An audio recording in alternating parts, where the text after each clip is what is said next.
my babies? It's Auntie Trice with another video for you. If you have not done so, please head on over to all of my other social media platforms and follow me on there. They're going to be listed in the description box up underneath this here video. Click the like button on your way in here, my babies. That's a quick and free way to support the channel and push Auntie through the algorithm. I so greatly appreciate it. And don't be afraid to subscribe to Auntie's channel today because you know you're coming back. And I know you're coming back. It costs $0 to subscribe to Auntie. So why haven't you done it yet, my babies? I'm waiting on you. I got my handy dandy phone and it's time for us to get into the tea for today.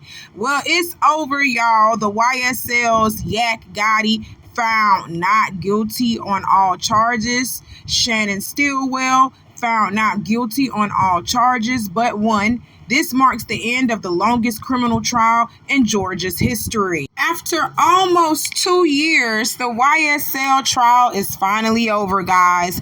This marks the end of the longest criminal trial in Georgia's state history. According to the WSB-TV, 2 of the final defendants left in the trial learned their fate in court. Rapper Yak Gotti was found not guilty on all of his charges, including murder, and Shannon Stillwell was found not guilty on all of his charges, except possession of a firearm by a convicted felon. He was sentenced to 10 years in prison, but 2 of those years will be converted to time served, and the other 8 will be served on probation. The trial originally started with 28 defendants, including Young Thug and Gunna. Out of those 28, 12 took plea deals, while the other 14 were severed from the case. The last 2 standing were Yak Gotti and Stillwell. And Stillwell got off by the hairs on his chinny chin, boy. They was finna sentence your ass to like 10 years in prison, but you already got 2 years time served, and they told you the remainder 8, you could do it on probation, boy. That was nobody but God, boy. You better thank Jehovah Jireh every day, boy. Oh my God, y'all better stay out of trouble, especially you, Yak Gotti. Your ass talking about you had a murder charge on you and all, boy. Y'all better stay safe out here, because these people called the feds ain't playing with you. They tried to get you on this, and because you got away, they looking to do anything else to you because you got away. Now that you gonna be at the top of their list when any type thing come up, so you better try to keep your hands clean. They watching you. They watching you. All right, now let's move on. Y'all boys go out here and do something better for the community and stay out of trouble. Mr. Kendrick, you have been found not guilty on all charges. Mr. Stillwell, can you please stand? You have been found guilty on count 64, possession of a firearm, guilty on every other charge.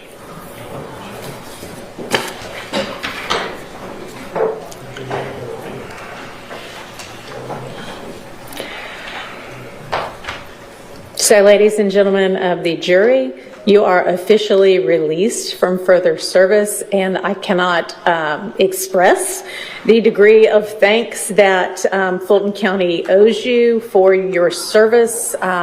Given the length of this trial, you have paid close attention this entire time, and I appreciate your devotion, as I'm sure do the parties in this case. You are welcome to stay for the sentencing, or you can return to the jury room. I would like to speak with you in just a moment in the jury room.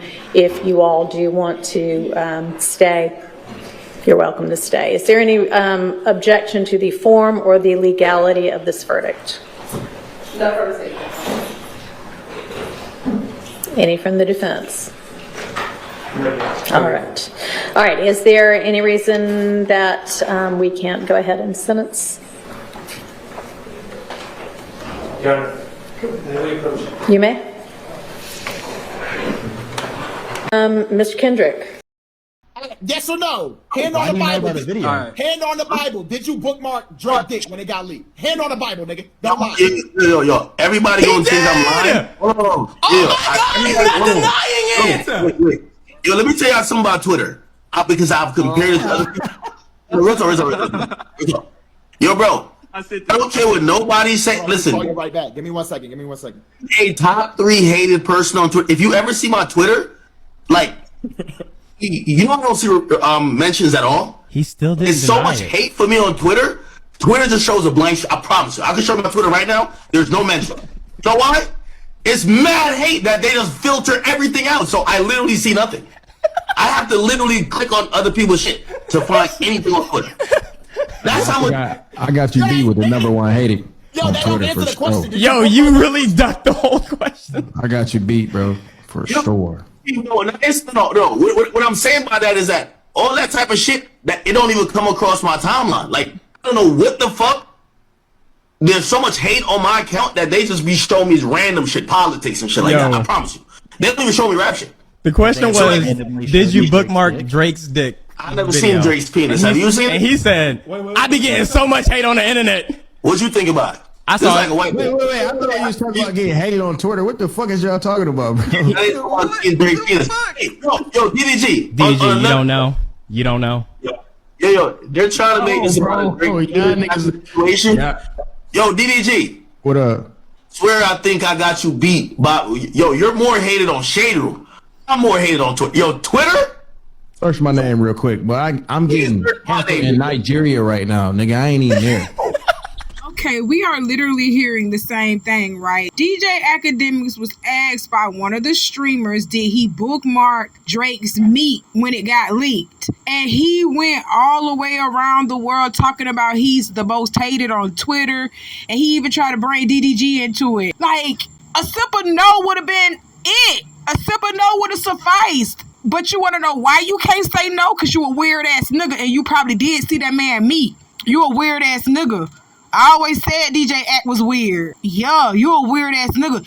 You know you done looked at that man meat talking about, oh, I ain't never seen any. He finally says it after 15 minutes of explaining himself about being the most hated on Twitter.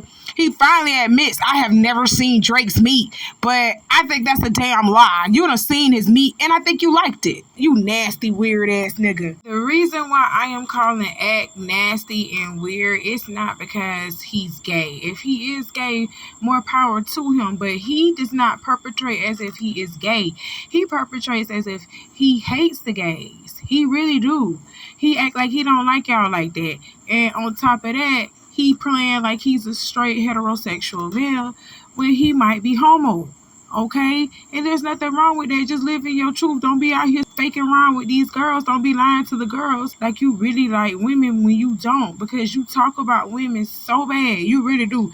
You act like you hate black women. I swear you do. But you better chill out, because your slip is starting to show, all right? You don't want people to think that you gay, but you out here doing gay shit like this. That's crazy. Let's move on. Next on the docket, let's congratulate Miss Beyonce Knowles Carter, as she has been named the #1 greatest pop star of the 21st century by Billboard. Billboard released their photos and said Beyonce is #1 on Billboard's staff list of the 25 greatest pop stars of the 21st century. She has proven to be a performer and creator whose commitment to innovation, evolution, and all-around excellence has made her the bar against which all other pop stars this century have long been measured. Billboard looks back at the century and at Beyonce based on her full 25 years of influence, evolution, and impact at the link in the bio. And I'm just going to say, I hope that Chris Brown is actually added to this list as well, because he deserves his things. Y'all know y'all was wrong for how y'all railroaded Chris. Oh Lord, you know what? This is about Beyonce. This is about Beyonce. Congratulations to you once again, Beyonce. You have been around for many years, giving us some great music and some great performances, and I look forward to seeing more from you, Beyonce. But this Cowboy Carter mess, I'm ready for this to pass. I'm ready for this cowboy shit to pass, and I'm ready for the real Beyonce to come back. Will the real Beyonce please stand up? Please stand up. Notice that they listed her as a pop star and not a country music artist, because that's not what she is. That's not what she is. She need to come on back to her roots and stop playing, okay? Now let's move on. Next on the docket, let's talk about O.J. Simpson's former bodyguard claiming to have a recording of the deceased athlete confessing to the double murder of Nicole Brown Simpson and Ron Goldman. Let's get into the story, guys. In a bizarre twist to the decades-old murders of Nicole Brown Simpson and Ron Goldman, Minnesota police claim to have uncovered a potential recording of O.J. Simpson confessing to the infamous crime. According to court documents obtained by TMZ, a thumb drive containing the alleged confession was seized from a green backpack belonging to Simpson's former bodyguard, Iraq Avelli, during a 2022 investigation into an unrelated case. In June 2024, 2 months after Simpson's death, a detective from LAPD tipped off Bloomington police, stating Avelli and his lawyer had informed them about the alleged recording. Minnesota authorities quickly sought and secured a new warrant to access the thumb drive's contents. But here's the kicker. What's actually on the drive remains a mystery. Litigation over the seized items delayed progress, with Avelli and his lawyer attempting to reclaim the evidence. However, in July, a judge ruled against returning the belongings. Simpson, famously acquitted of the 1994 double murder, was later found liable in a civil case. Now, this alleged confession could reignite the case's lingering questions if the contents of the thumb drive ever see the light of day. And this is all I got to say about this. I think y'all been had that flash drive. Y'all been had that. But it's too late. OJ been acquitted of this already. He's been acquitted of this already. So OJ's dead and gone. Dead and gone. Just go ahead and leave it dead and buried. I guess that's a mystery that you're never gonna solve. That's crazy. Like, do y'all think about they kids? Do you think about O.J. Simpson and Nicole Brown's kids? Do y'all think about the children? Because y'all opening up old wounds. Them kids don't want to deal with that. Not only did they lose their mother at an early age, they just lost their daddy not too long ago. O.J. just passed earlier this year, and I think it's very despicable what y'all doing, not taking into consideration about how these children are feeling. Granted, they are grown, but they're still children to somebody. You know what I'm saying? They're still somebody's kid. That's crazy. Y'all need some help and some therapy. I get tired of getting on this channel telling y'all to start caring and being a little bit more sympathetic around each other and for each other. Leave this shit alone. OJ already been acquitted of this shit. It's dead and buried. It's gone. That man dead. It's gone. It's over with. It's over. It's over with. Cold mystery. Whatever y'all want to call it, but cold case or whatever, but that man was acquitted on that. We can't keep going back to the past and opening up old wounds. We never heal that way. It's time to move on. Now let's move on. They made a horrible error and misjudgment of her value and power and beauty to the show. I horribly underestimated what she was for me at that point in my life.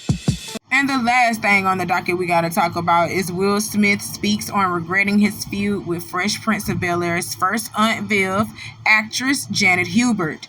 I made a horrible error and misjudgment of her value and beauty to the show. Will Smith is owning up to past mistakes, specifically regarding his rocky relationship with Janet Hubert, the original Aunt Viv of the Fresh Prince of Bel-Air. Hubert, 68, starred in the iconic role for the first 3 seasons before leaving the show in 1993 over creative differences and being replaced by Daphne Maxwell Reid. For years, tensions between Hubert and Smith, 56, played out publicly, with Smith once claiming Hubert wanted the series to revolve around her. But in a new episode of Vice's Black Comedy in America, Smith takes accountability.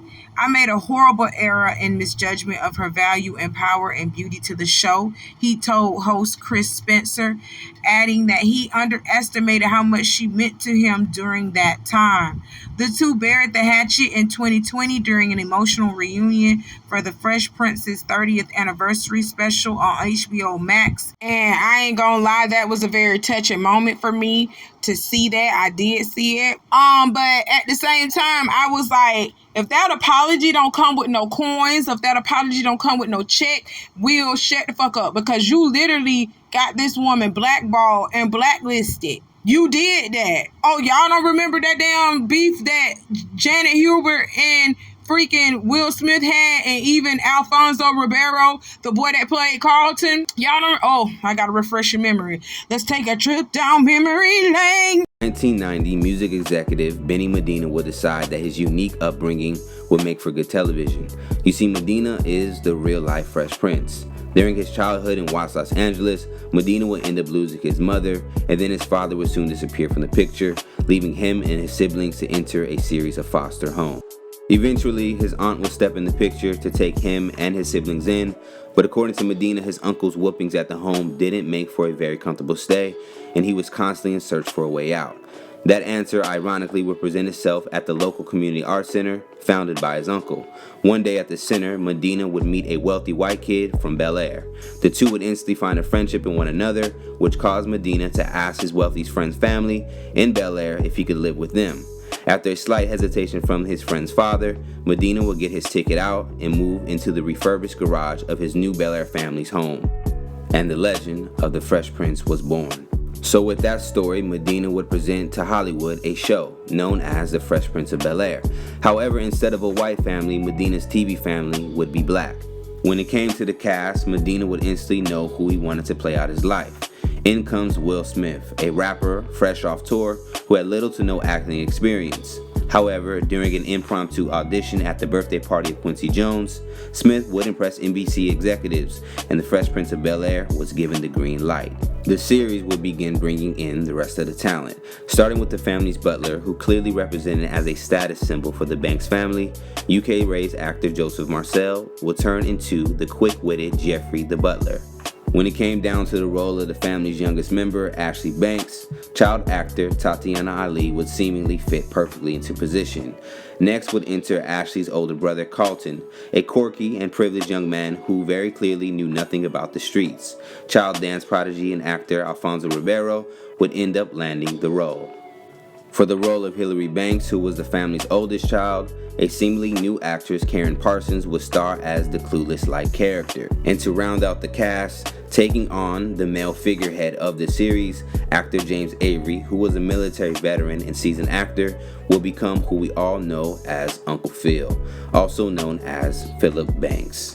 And lastly, the world would get to know Vivian Banks, a retired doctor played by the Chicago-raised and Juilliard-trained actress Janet Hubert, aka the original Aunt Viv. The love character was about no nonsense, and as the show progressed, it became understood that Hubert shared those similar standards. Vivian Banks was the epitome of a strong black woman who kept her family tight. And this is one of the sole reasons the portrayal from Hubert is still celebrated to this day. All right, y'all, before we get into the drama of it all, I just wanted to give y'all a quick little backstory of how the Fresh Prince even came into fruition.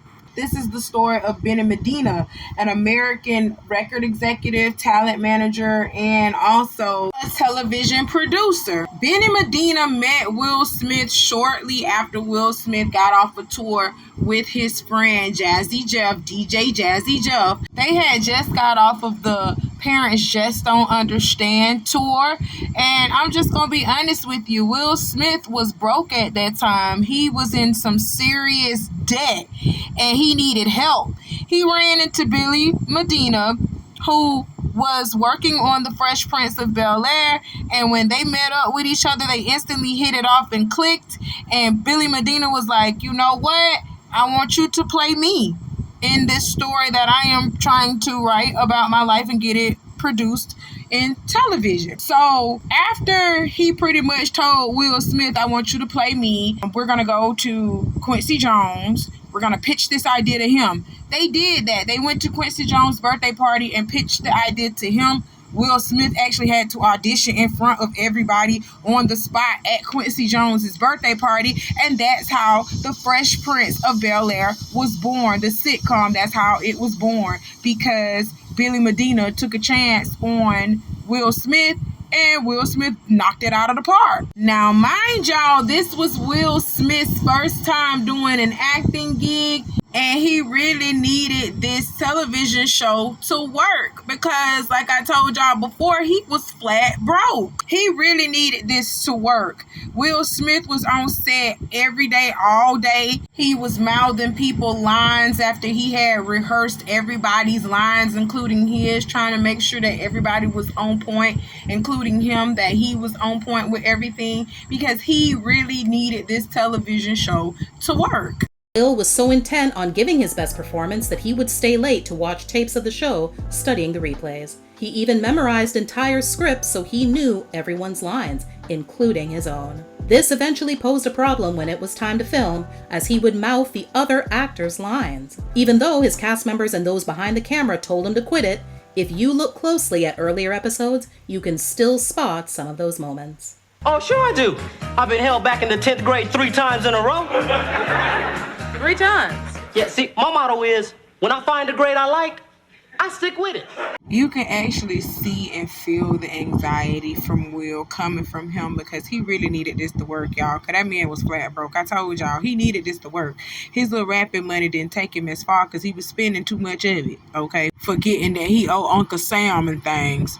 So that's why you see him being such a perfectionist. He making sure things go word for word, line for line. He making sure to stay on point, on key, because first of all, this is his first time acting. He don't want to seem like the rookie, the novice in this, and he needs everything to go right because this is his big make it or break it moment. He needs this to work, guys, because like I told you, his whole career, his whole livelihood was depending on this. Okay, so with all that being said, you see how Will is acting. He wants everything to go right, and he feels like the show is centered around him. No one can outshine him, and no one can go against what he says, pretty much. So Will was so, everything is centered around him. Everything got to be right. He felt like even if you didn't even laugh at his jokes or things that he said to make everyone laugh, he felt like if you didn't accept him and his corniness, you were against him. And that's what literally happened on set. Him and Janet Huber had just a small little disagreement in creative differences. And because she didn't laugh at his jokes and she didn't find some things quite funny, he felt like she was turning against him. So he turned the whole cast and crew against her and had her looking like a crazy maniac woman when she literally just didn't find his jokes funny. And first 2 years, great. Yeah. Third year is when it started to go south. I think things started to go a little south after the Borowitzes left. Andy and Susan Borowitz were the creators of the show. Mm-hmm. And what we didn't know, many of us didn't know, was that Will was actually given a producer role. And I asked him about this on camera, which he didn't air. But we didn't know that he had the right to give us notes and, you know. But it was things like, you know, and I said this to him on set, you were telling me how a Black woman acts, but I happen to be a Black woman. So I kind of know how a Black woman acts, you know. Plus, my job as an actor is to take the writer's words. The writer's words, they wrote them for a reason. They have a job and they know their job. And my job is to make those words sing. The same way I cannot go in and change William Ivy Long working with Kander and Ebb and change their music to suit me. Mm-hmm. My job as a professional actor is to make that happen. I can't tell the choreographer, I'm sorry, I really don't like these steps. Can we change this? You know? So your reluctance to listen to notes from, I guess, the then 21-year-old who certainly wasn't experienced as you were, that started the friction on set? Absolutely. And I think in the third season, my pregnancy was rough. I was having a really rough time at home. That was not a good marriage. My first marriage was not a good marriage. There was a lot of, I'm just going to say it, violence going on at home. And you say to yourself, I can't tell anybody about this because I don't want people to know. Yeah. Because I'm an intelligent woman. How is this? Why are we doing this? Why are we? You were blaming yourself. Absolutely. Figuring you should have control of a situation that you didn't have control of. Absolutely. And then when I got pregnant, I think it all was tough because in that third season, Will had a little power, a little more, privilege on set. And we lost another executive producer. Winifred Hervey came in. She was amazing. So a few things were going on. There was a lot of dynamics going on. I had no idea that he was going through things that he had gone through as a child. So hearing that was very informative for me and very mind-blowing. This actually explains why the rest of the cast and crew started to isolate her and treat her badly because of her little tiff with Will. Will had become a producer on the show and she didn't know it. So when he started giving her little cue cards and giving her notes of how to act and things of that nature, she was like, listen, you don't know a thing about acting and you damn sure don't know how to act like a black woman, because I am a black woman and I have more, time in this game than you. I came in as an actress, not a rapper. You understand what I'm saying? So I believe their egos kind of clashed, and Will Smith had to show her that it was his show. He was the star, and he can get rid of her at any given moment of time. And that's what he did. He not only did he get rid of her, he labeled her as somebody that was difficult to work with, and he got her blacklisted and blackballed her career. Because how did you find out that you were essentially going to be let go from the show? Were you let? As a matter of fact, you said you were not fired. You didn't resign. Yeah. We need to clear that up because I know Alfonso has gone around telling people, "Well, we fired because she went nuts" and things like that, which is a crock of crap. And I'm so happy that it has been dispelled. But no, they offered me 10 weeks of work. They said, and you can't work anywhere else. And as I said on the red table, it was designed to put me in my place. And then they told me that you have to go to your room. You are barred from the set. When you're done, now I'm pregnant. I'm 37. I'm a grown woman. And I'm saying that I, a grown woman, got to go to my room in between takes and stay in that room because I'm not laughing at Will's jokes. I don't know. I believe it may not have come from him, but as he said in the red table, he was looking for my approval. He was looking for, and I get that. When working with people who were as professional as we are, you look up to them. But he did it in a strange way. He wasn't mature enough to say, I really want your approval, but you know how Hollywood is. It's like a laugh track. The writers come down, ha, ha, ha, ha, ha.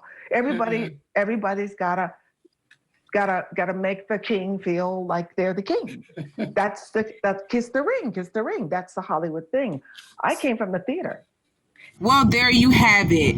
Janet was dealing with an abusive marriage. Then she fucked around and got pregnant from her abusive ass husband. And then on top of that, because she tells Will one thing or she disagrees with one thing or she doesn't want to laugh at any of his jokes, because she's dealing with something that she's dealing with on a personal level. She's not meaning it to make him feel bad or to attack him. He decides to show her who the Lord of the Rings is. He decided to show her who was king of the set.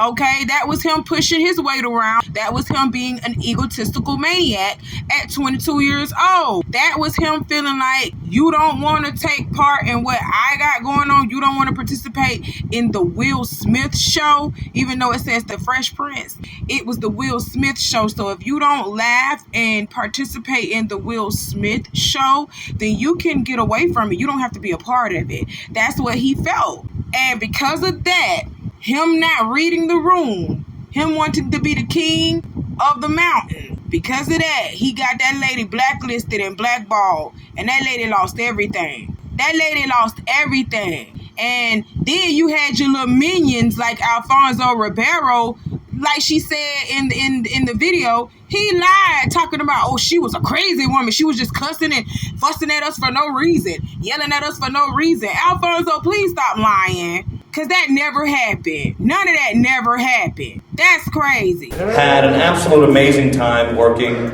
with Will, with Tatiana and James and Karen, and everybody was great. First mom, not so much.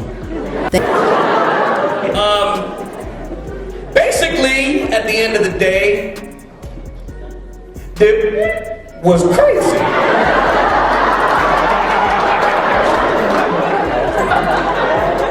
I did not curse. I don't know if that's in my contract, but I did not curse. I went.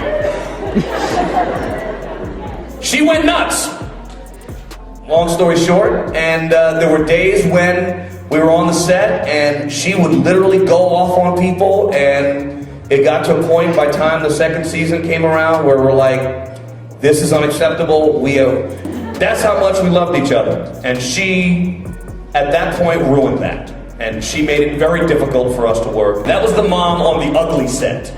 Because like the set changed, it got really nice. Like all of a sudden, like what I found really interesting was that, you know, all of a sudden it was a new house. Like doors didn't exist anymore. It was like, oh, lovely staircase. Where did that exist? How did you make that happen? Now look at this lying ass, confused ass Negro. Now let me tell you something. The Fresh Prince ended in 96, okay? The Fresh Prince ended in 96. He was talking about this woman like in 2010. This was like in 2010, 2011, something like this. Why are you talking about her like that, knowing what Will had already done to her, blacklisted her and blackballed her? You had the chance to tell the truth and you didn't. You still chose to go with Will's lie, and you even threw salt on this lady's name 10, 11, 12 years after the show had even ended. Like, do you know how damaging that was? That lady lost everything behind you and Will being egotistical maniacs. Well, you weren't the egotistical maniac. You just saving your own ass because you need a job. So, and you don't want to fuck up with Will because Will became the golden boy around this time. Like anything Will said and did, it was golden. So if you were against him at that time, he could have made your career end up like Janet Huber's. And Alfonso Ribeiro said, no, I can't let you do me like that. So I'll just go ahead and kiss your ass in order to keep my career thriving because I got a family to feed. I'm going to suck up and kiss your ass.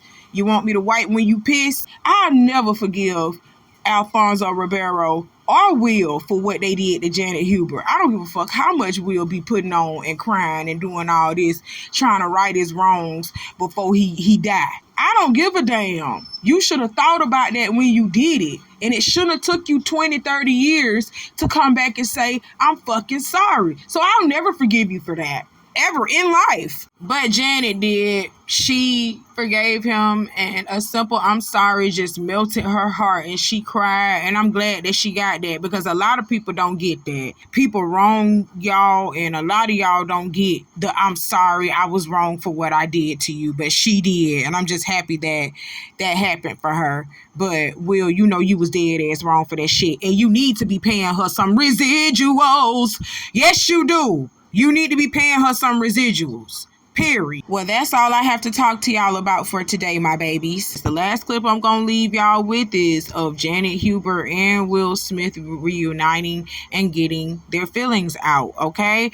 I think this was around the Red Table Talk when they did this. So I'm going to leave y'all with that last clip, and then I'll be back with some more later on. Y'all know how I do.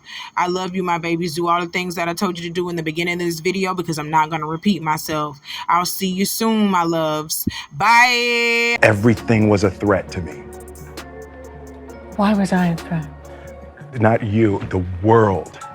I was driven by fear and jokes and comedy. Yeah, you were live. Not do a 30-year celebration of this show and not celebrate you.